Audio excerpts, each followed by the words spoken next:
২১ August grenade হামলা মামলায় বিএনপির ভারপ্রাপ্ত চেয়ারম্যান তারেক রহমান ও সাবেক স্বরাষ্ট্রমন্ত্রী লুৎফুজ্জামান বাবর সহ সব আসামিকে খালাসের বিরুদ্ধে আপিলের পরবর্তী শুনানির জন্য আগামীকাল দিন ধার্য করেছেন আপিল বিভাগ।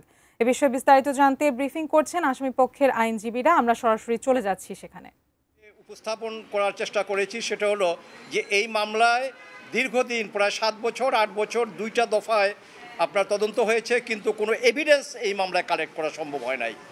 আসামিদেরকে ধরে তাদেরকে আপনার শারীরিক মানসিক নির্যাতন দীর্ঘদিন জয়েন্ট ইন্টারোগেশন সেলে তাদেরকে রিমান্ডে এনে রেখে সেখান থেকে কোর্টে এনে আপনার তাদের কনফেশনাল স্টেটমেন্ট বা স্বীকারোক্তিমূলক জবানবন্দি রেকর্ড করা হয়ে এবং এই প্রত্যেকটা স্বীকারোক্তিমূলক জবানবন্দি আবার তারা প্রত্যাহার করেছে, অর্থাৎ রিট্রাক্ট করেছে।